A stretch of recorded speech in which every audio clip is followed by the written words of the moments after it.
Hi, I'm Scott Lucas. This is today's EAWorldView on Iran. The U.S. hardliners' deception and quest for permanent conflict. Earlier this week in the Wall Street Journal, there was an editorial by two men, a former CIA operative named Reuel Gerecht and an activist named Marc Dubowitz. The provocative headline said, "The case for stronger sanctions on Iran." That's right. Even though last weekend's nuclear talks in Geneva were very promising, coming to the point of almost getting a nuclear deal, Gerecht and Dubowitz were saying that it wasn't time to try to get Iran to limit its uranium enrichment in exchange for an easing of sanctions. No, this was a bad deal, said Gerecht and Dubowitz, that it will allow Iran to cheat and to still pursue its nuclear bomb. Instead, they said what you needed was even stronger financial measures that would choke off the Iranian economy, limiting and hopefully crippling production, investment, trade, and exports. Let's forget for a moment that the article has some very bad science in it. For example, somehow thinking that if Iran is allowed to have 5% enrichment of uranium, that will allow it to pursue a nuclear weapon. It won't. Let's forget for the moment that it has some very bad economics in it. For example, the idea that a deal would suddenly unblock $70 to $80 billion of Iranian foreign reserves around the world. That argument's wrong because Iran can already access many of those reserves, contrary to the propaganda line that's being put out by Dubowitz for months. Now let's set aside the bad information and consider the logic of the argument. Gerecht and Dubowitz are saying, well, no, the last weekend's deal, which would have said that Iran is recognized to have a right to enrich uranium to a relatively low level, while giving up a higher level stock, even if that deal was supervised by the International Atomic Energy Agency, even if the IAEA periodically reported that Iran was adhering to the agreement, that somehow would be very, very bad. Why is that? Well, Gerecht and Dubowitz put out the argument that somehow Iran might be cheating, let's say, for example, by having a secret nuclear site. That's right, somewhere in the vast expanse of Iran, even though there have been inspectors in the country for years, there must be some secret facility where scientists have been plotting and churning out enrichment of uranium not just to 20%, but perhaps to more than 90%.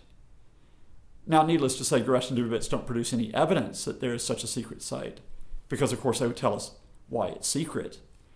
But that's exactly the point. Let's assume that we said last weekend's deal at Geneva wouldn't work, and that we tell the Iranians, all right, we'll negotiate with you, but we're going to do it after we punish you with more economic measures.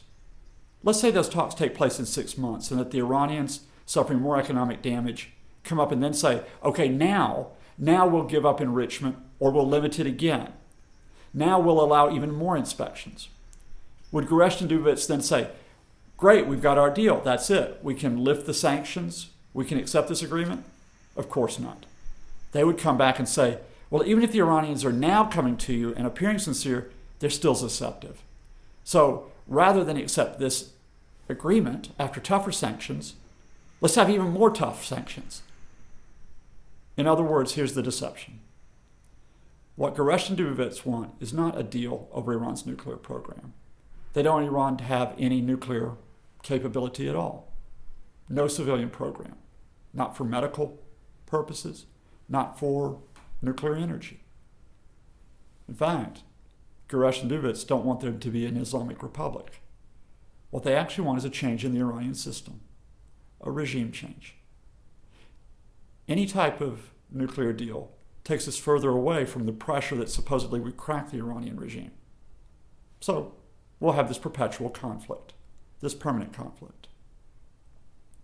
One more thing that I guess we should put aside. I highly doubt that most Iranians want regime change, at least if it's promoted by the United States. They would probably argue that it's up to them to decide what kind of system they want. But Gerecht and Dubowitz will say that they secretly know what Iranians really want. They secretly know that Iranians don't actually want a nuclear weapon, don't actually want any nuclear program, and they don't want a supreme leader. That's what they'll tell us. And because they tell us that, and because we're supposed to believe Gerecht and Dubowitz, we will never have talks of any significance. One caveat. In case you think I'm being too stark here, producing a bogeyman out of these two people. Consider that it isn't just Gerecht and Dubowitz that we're talking about. Just before the Geneva talks this month, there was another group that came out and said there must be an Iranian secret nuclear site, one which could produce a nuclear weapon within weeks. That was not a right-wing neoconservative outfit. It was a supposedly scientific institute, the Institute for Science and International Security. Despite the fact that there was no evidence whatsoever in that report that there is a secret site, ISIS could come out and say, the deal on the table at Geneva won't be tough enough. What we need are even tougher measures. What we need, although they didn't give it the title, is permanent conflict for the sake of science and for the sake of the hardliners, who can accept nothing less than an entire overthrow of the Iranian system. I'm Scott Lucas. This is today's EA Worldview on Iran.